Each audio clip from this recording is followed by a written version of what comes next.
Mount Panorama Bathurst is one of the world's greatest racing circuits, but opportunities to drive, let alone race this magical place, are limited to a fortunate few. Well, I must have sweet talked the right person because this weekend I get my chance, and it feels fitting as the plucky upstart that I'm doing it in a Nissan. When most people mix Nissan and Bathurst, one car usually comes to mind, the famous GTR that controversially dominated this circuit in the 1990s. But there is a more enduring and equally relevant part of Nissan's sports car story in Australia, the humble Z car, which turns 50 this year. So what better way to mark the occasion than to take the latest Z descendant to compete at Challenge Bathurst? To be clear, this isn't the Bathurst 12-hour or Bathurst 1000. It's a timed regularity event that invites drivers and vehicles from all walks. Each competitor nominates a time at the beginning of the weekend, and those consistently closest to their mark take the prize. Now the car I'm driving this weekend is the 50th anniversary model Nissan 370Z. Now this is the 6th generation Z model car. It's been out for 10 or so years, but regardless of age, the foundations here are really strong. 3.7 litre naturally aspirated V6 engine, rear wheel drive, 6-speed manual transmission. With those three factors alone, you know it's going to be a pretty involving car around a place like Bathurst. The event is run over 2 days, with 6 20-minute sessions in total. Originally, we nominate a 2-minute 49-second time to lap the circuit, but it becomes immediately clear that mark is going to require a bit of commitment and bravery, especially since we're in a road car with road brakes and road tyres. The 370Z isn't going to challenge the supercars around here at Bathurst, but it is still a lot of fun.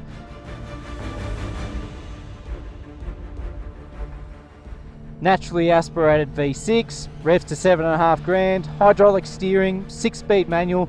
Those three things alone mean that it's quite an involving car, and it has that inherent tactile and mechanical feel. In many respects, this is a bit of a swan song for those traditional analog style cars. Yes, it's 10 years old, but it's kind of unique.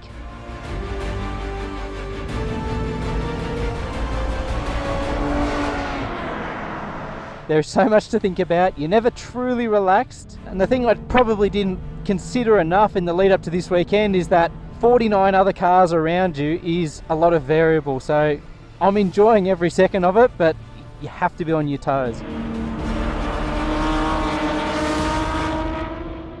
With a time of 2 minutes 55 seconds at the completion of day one, it's clear that we have our work cut out on the Sunday. But cooler conditions and more confidence mean the lap times do drop fast, getting ever closer to the magic 2 minute 49 second mark. But the progress isn't without consequence, asking more and more of the 370Z's standard brakes and brake fluid. We get as low as 2 minutes 53 seconds on the Sunday morning, before the newly installed pads and rotors finally scream enough. Onboard footage later confirms we arrive at the chase, located at the end of Conrod Straight, at 210 kilometres an hour, accelerating one final time before hitting the brakes hard for the upcoming left-hander. At this point, the brakes grab initially before the pedal goes to the floor, and I'm simply a passenger. It's an almighty mess, but thankfully the car remains upright and away from any walls.